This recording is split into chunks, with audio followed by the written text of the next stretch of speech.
Well, hello, healthcare finance students. Here we are in the almost last module, module 6. In this video, I'm going to go over a little bit of what we're doing this week. And I promised you guys last week a little sneak peek at the midterm, or maybe the tri-term, or whatever you want to call it, because we've already had one of them. But we'll take a look at that in just a moment. So watch this video all the way through. You can always screen grab or watch the video over, and you'll have some questions already ready to go if you want to answer them before you even take the test. So there you go. All right. Okay, well, let's go ahead and jump into the module and see what we're doing this week. Pretty simple, learning activity and a midterm. Learning activity, I did get a text on this like, hey, Chris, what pages are we doing?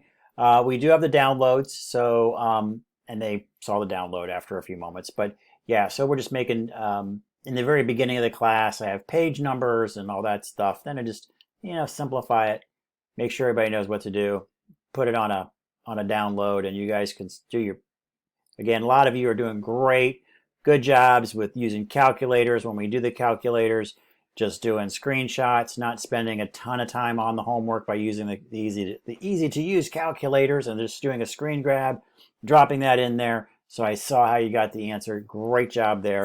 So that looks good. All right.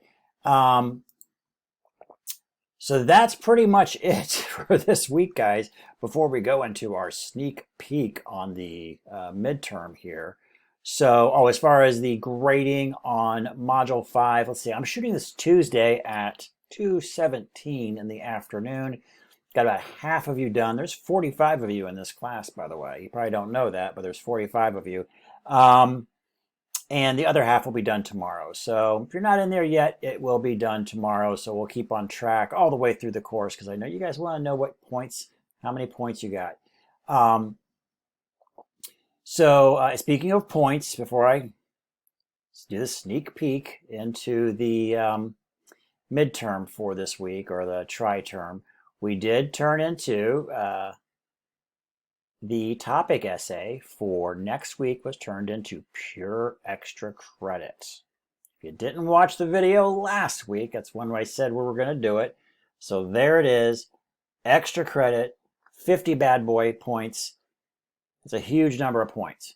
So if you weren't happy about some of your midterms, I mean, that's more than enough to take care of any unhappy midterm grade that you may have had.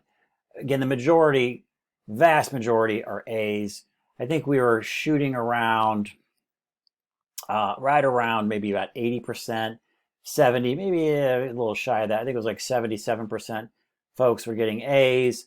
About 20% of that were getting B's, and then some folks are like didn't answer questions or whatnot. And, not much we can do there. But if you need some extra credit, there it is, massive amount right there. And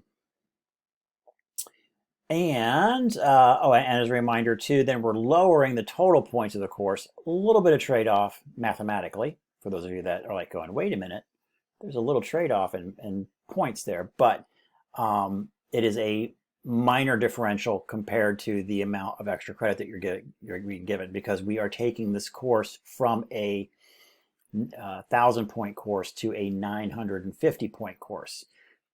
Just mathematically, it means that every point is just a little bit more valuable, like inflationary, if you will. Well, in the opposite direction, but each point is worth a little bit more in total value, but not that much more, especially when you're offset that with 50 points of extra credit. So long story short, if you need the points, it's there for you if you want it.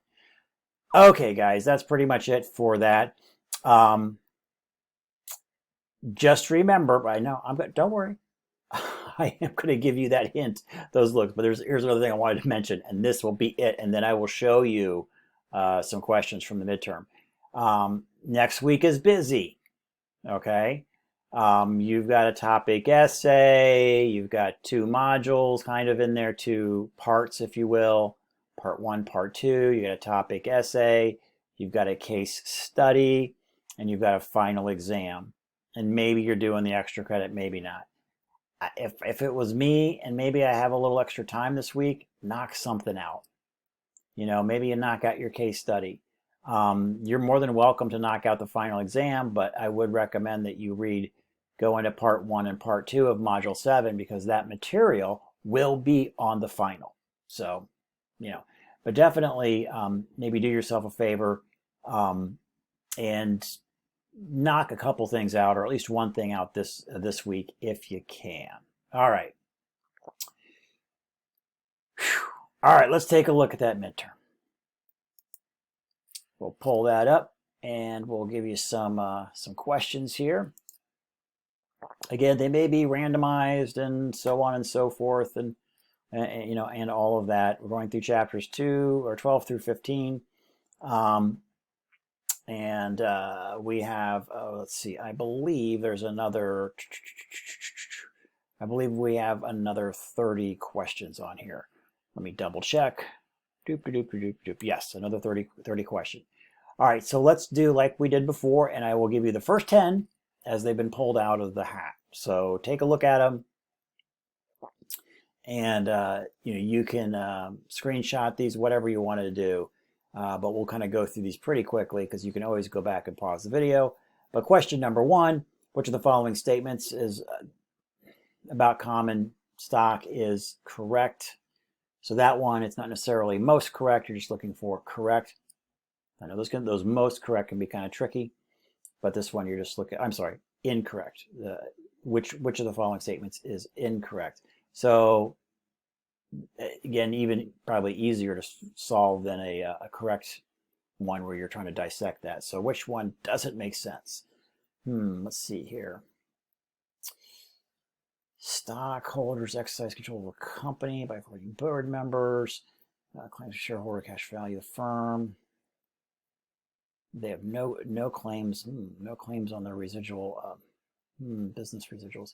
Preemptive rights. Give current stockholders the right to purchase any new shares issued by the company. I don't know about that. Yeah. All right. Well, that one should jump out to you. But there's question number 1. All right. We'll move on. Question number 2. Assume that U.S. Medware is a constant growth company whose last dividend per share was $1. The dividend is expected to grow at a constant rate of 8% per year. What is the stock's value if investors require a 15% return? Again, a little plug and chug on there. Which of the following statements about efficient markets is correct? So you got 3 that are wrong, and just pick out the one that is correct. Or maybe, again, read all the answers first. Of course, you have all these statements are correct. So if I was dissecting this question, and let's say I knew that 2 of them were absolutely correct, and I really wasn't quite sure about the third one, but maybe I'll look it up because it's open book. But I'm like, why even bother to look it up? I know 2 are correct, so I have to choose. Again, I'm not saying this is the answer, but it's like a strategy for multiple choice. I don't even bother to look at the third one, knowing that I have to choose the lower answer there. All of these statements are correct because 2 of them I've already, I feel very, very confident about. So their little strategy. If you find yourself a little confined on time. Most students are not worried about time with this exam, but there you go. Let me just scoot this over so you can see that a little bit on the edge. There. There we go. Assume that the risk-free rate is 8%. Wow, wouldn't that be great? The required rate of return on the stock market is 13%, and the required rate of return on Acme Healthcare is 15%. What is the implied beta coefficient or beta of the stock? A little beta question for you. Number 5, which of the following methods for raising equity capital is unavailable to not-for-profit corporations? Okay, yeah. That one should jump out to you pretty easily too. Number 6, Which of the following methods are used by for-profit businesses to raise common stock financing? Go through all those. Public offering, private placement, rights offering, or all of the above. Number 7, managers considering alternative investments should always accept the alternative with the highest expected return. Number 8, from the perspective of a firm's managers, financing with stock is less risky than financing with debt. Number 8, little short answer. We've had those before. Write your answer. Make sure it's nice full because you're explaining risk-return trade-off. Probably takes 3 sentences. Okay, so shoot for that. 1 sentence, you're really going to if you do 1 sentence, I'm going to scrutinize you. You might be able to get it all in there in 1 sentence. I don't know. But if I'm going to delve a little bit deeper and make sure you hit all of that, the explanation of risk-return trade-off in 1 sentence, I'd give yourself maybe 2 to 3, no more than 5. And question number 10, which of the following statements about the use of debt financing, financial leverage, you may have heard that, the company's highly leveraged, just a fancy words for saying debt, is incorrect. All right, so there you go. That is 1/3 of the midterm that you've just seen. You have all the questions there.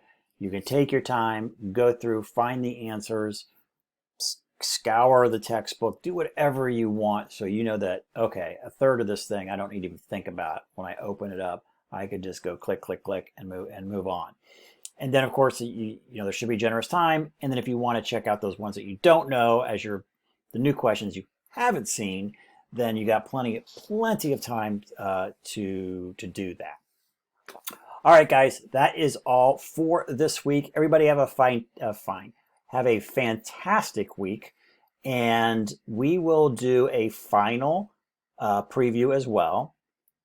These you guys, I'm getting good feedback. You guys like getting looks into it, which is great, and it doesn't bother me because we're still meeting the learning objectives of the course. So look for a final preview next week if you want one. Up to you. So, all right, everybody have a great week. Thanks.